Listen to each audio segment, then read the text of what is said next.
할렐루야, 금호중앙교회를 섬기는 안광국 목사입니다.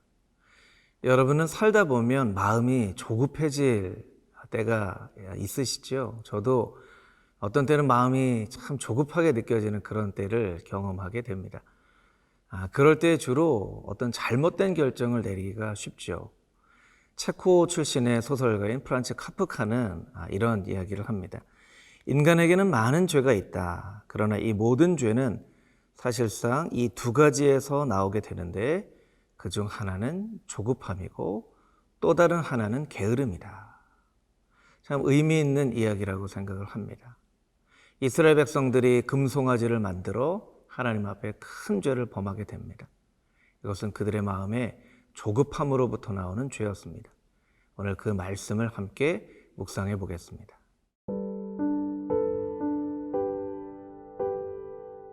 출애굽기 32장 1절에서 14절 말씀입니다. 백성이 모세가 산에서 내려옴이 더딤을 보고 모여 백성이 아론에게 이르러 말하되 일어나라 우리를 위하여 우리를 인도할 신을 만들라. 이 모세 곧 우리를 애굽 땅에서 인도하여 낸 사람은 어찌 되었는지 알지 못함이니라. 아론이 그들에게 이르되 너희의 아내와 자녀의 귀에서 금고리를 빼어 네게로 가져오라. 모든 백성이 그 귀에서 금고리를 빼어 아론에게로 가져가매 아론이 그들의 손에서 금고리를 받아 부어서 조각칼로 새겨 송아지 형상을 만드니 그들이 말하되 이스라엘아 이는 너희를 애굽 땅에서 인도하여 낸 너희의 신이로다 하는지라. 아론이 보고 그 앞에 제단을 쌓고 이에 아론이 공포하여 이르되 내일은 여호와의 절일이니라 하니 이튿날에 그들이 일찍이 일어나 번제를 드리며 화목제를 드리고 백성이 앉아서 먹고 마시며 일어나서 뛰놀더라. 여호와께서 모세에게 이르시되 너는 내려가라. 내가 애굽 땅에서 인도하여 낸 네 백성이 부패하였도다. 그들이 내가 그들에게 명령한 길을 속히 떠나 자기를 위하여 송아지를 부어 만들고 그것을 예배하며 그것에게 제물을 드리며 말하기를 이스라엘아 이는 너희를 애굽 땅에서 인도하여 낸 너희 신이라 하였도다. 여호와께서 또 모세에게 이르시되 내가 이 백성을 보니 목이 뻣뻣한 백성이로다. 그런즉 내가 하는 대로 두라. 내가 그들에게 진노하여 그들을 진멸하고 너를 큰 나라가 되게 하리라. 모세가 그의 하나님 여호와께 구하여 이르되 여호와여 어찌하여 그 큰 권능과 강한 손으로 애굽 땅에서 인도하여 내신 주의 백성에게 진노하시나이까. 어찌하여 애굽 사람들이 이르기를 여호와가 자기의 백성을 산에서 죽이고 지면에서 진멸하려는 악한 의도로 인도해 내었다고 말하게 하시려 하나이까. 주의 맹렬한 노를 그치시고 뜻을 돌이키사 주의 백성에게 이 화를 내리지 마옵소서. 주의 종 아브라함과 이삭과 이스라엘을 기억하소서. 주께서 그들을 위하여 주를 가리켜 맹세하여 이르시기를 내가 너희의 자손을 하늘의 별처럼 많게 하고 내가 허락한 이 온 땅을 너희의 자손에게 주어 영원한 기업이 되게 하리라 하셨나이다. 여호와께서 뜻을 돌이키사 말씀하신 화를 그 백성에게 내리지 아니하시니라. 오늘 본문 말씀 출애굽기 32장 1절에서 6절까지 있는 말씀을 먼저 묵상해 보겠습니다. 1절 말씀입니다. 백성이 모세가 산에서 내려옴이 더딤을 보고 모여 백성이 아론에게 이르러 말하되 일어나라 우리를 위하여 우리를 인도할 신을 만들라. 이 모세 곧 우리를 애굽 땅에서 인도해 낸 사람은 어찌 되었는지 알지 못함이니라. 본문 1절 말씀 가운데 백성이 아론에게 신을 만들어내라 라고 말하게 된 그 이유를 모세가 산에서 내려옴이 더딤을 보고라고 이야기를 하고 있습니다. 모세는 40일 동안 십계명 돌판과 제사장의 의복, 또 성막을 만드는 방법들, 제사를 드리는 방법들을 하나님 앞에 설명을 듣기 위하여 올라갔죠. 백성들의 생각으로는 너무나 긴 시간이었습니다. 빨리 내려와야만 하는데 내려오는 시간이 점점 더 늦춰진다고 생각을 하고 그들의 마음이 조급해졌습니다.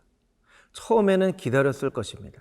그런데 그 기다림의 시간이 길어질수록 마음이 조급해져서 이러다가 우리가 이 광야에서 죽게 되는 것이 아닐까라고 생각을 하게 된 것이죠.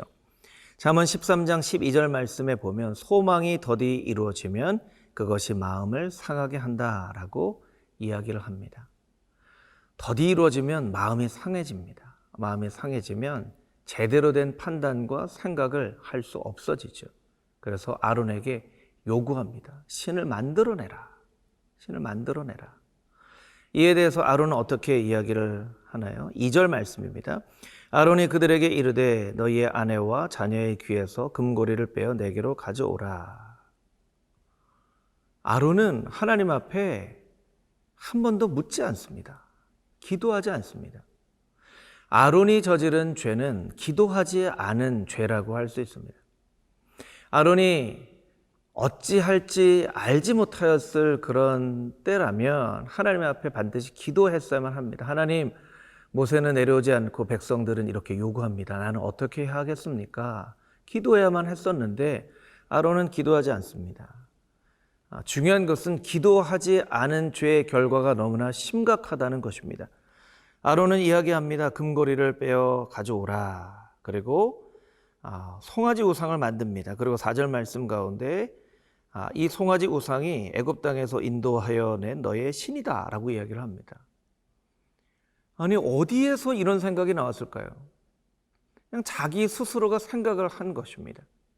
기도하지 않는 자는 하나님의 생각이 아닌 자기의 생각으로 살아가는 사람입니다. 그리고 5절 말씀 가운데 아론이 이야기합니다. 제단을 쌓습니다. 공포합니다. 내일은 여호와의 절일이다. 하나님께서 정하신 날이 아니라 그냥 자기가 여호와의 절일이라고 이야기를 합니다. 그래서 백성들은 6절 말씀처럼 이튿날에 일찍이 일어나서 번제를 드리고 화목제를 드리고 앉아서 먹고 마시며 일어나서 뛰놀더라.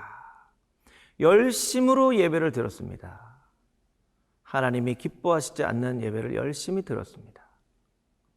기도하지 않는 사람의 삶 가운데에는 방향이 틀린 열심이 있게 됩니다. 여러분, 방향이 틀린 열심은 축복이 아니라 재앙입니다. 우리의 삶 가운데 열심히 하면 뭔가 되겠지, 열심히만 하면 나중에 좋은 결과가 있겠지, 열심히만 하면 무언가라도 되기는 되겠지 생각을 합니다. 잘못된 생각입니다. 올바른 방향이 있어야 좋은 열매를 맺게 되는 것입니다. 올바른 방향이 갖춰져 있지 않다면 열심을 내는 것보다 열심을 내지 않는 것이 더 나을 수도 있습니다. 이것이 다 어디에서 왔습니까?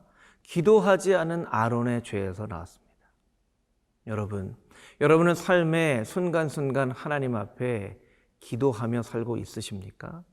아니면 기도 없이 여러분의 나름의 생각으로, 나름의 판단으로, 나름의 열심으로 살고 있습니까? 하나님은 오늘 이 말씀을 통하여서 우리에게 말씀하십니다. 기도해라.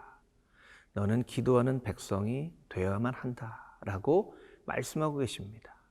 하나님 앞에 어떤 일이든지 기도를 가장 먼저 하고 그 다음에 일을 하는 기도자들이 되어줄 수 있게 되기를 주님의 이름으로 축복합니다.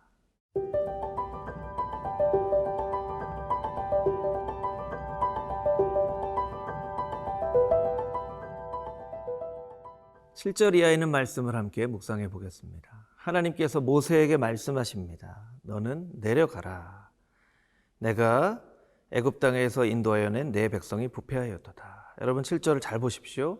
나의 백성이라고 하지 않으시고 너의 백성이라고 말씀하십니다. 하나님께서 화가 나셨다는 것이죠. 애굽의 10가지 재앙을 통하여 또 홍해를 갈라 이스라엘 백성들을 광야로 인도해 내었지만 40일도 견디지 못하여서 송아지를 우상으로 만들어 섬기는 이스라엘 백성. 내 백성이 아니라 이제 네 백성이다 라고 말씀하고 있는 것입니다. 내 백성이 부패하였다. 부패는 무엇이죠? 썩는 것입니다.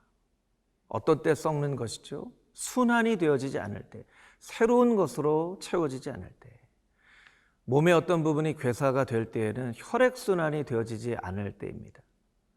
호수가 썩을 때에는 새로운 물이 공급되어지지 않을 때입니다.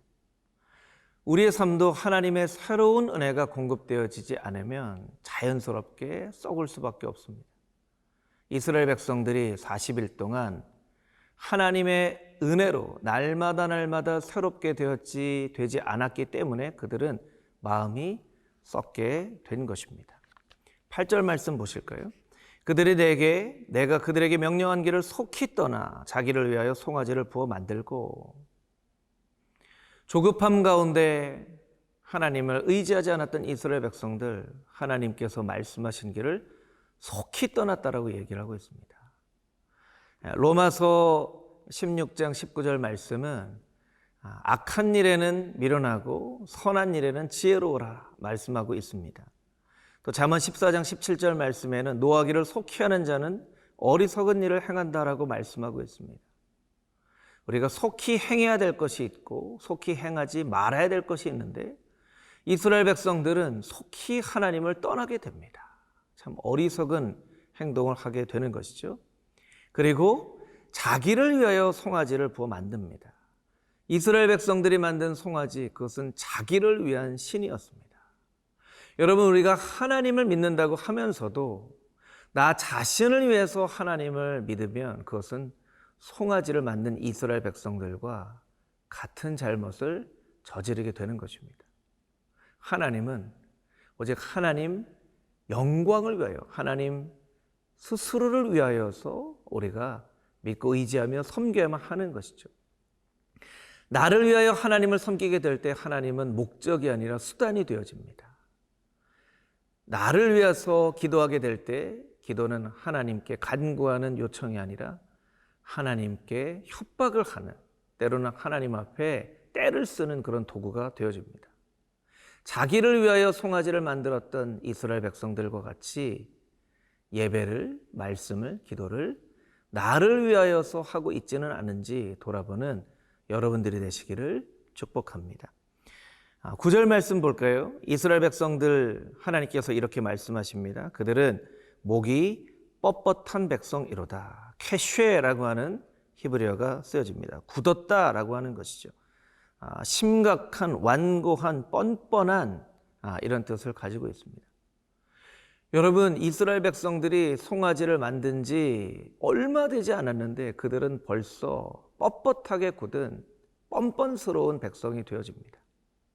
오늘날로 말하자면 급격하게 경화작용이 일어난 것이죠. 굳어버린 것입니다.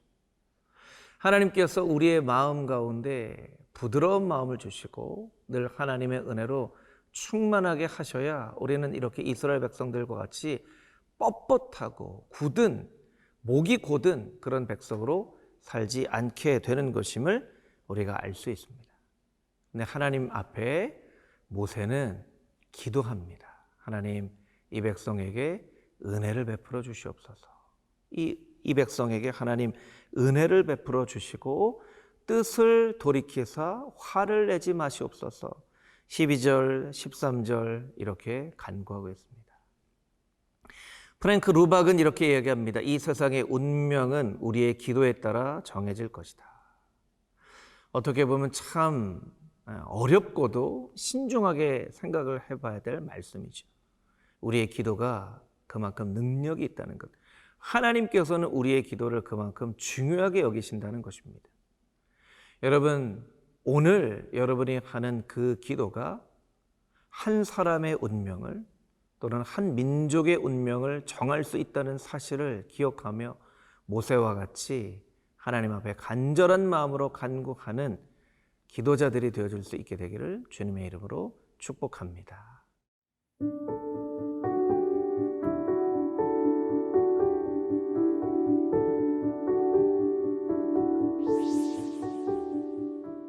하나님, 이스라엘 백성은 모세가 더디 내려옴을 보고 조급하여 죄악을 저지릅니다. 자신을 위하여 송아지를 만듭니다. 아론은 기도하지 않는 죄를 저지르게 됩니다. 그러나 하나님의 사람 모세는 기도하여 죄악 가운데 빠진 이스라엘 백성들의 운명을 바꿉니다. 주님, 아론과 같이 기도하지 않는 죄를 저지르지 않게 하여 주시고 모세와 같이 하나님 앞에 기도하는 인생으로 살게 하여 주시옵소서. 살아계신 예수 그리스도의 거룩하신 이름으로 기도합니다. 아멘.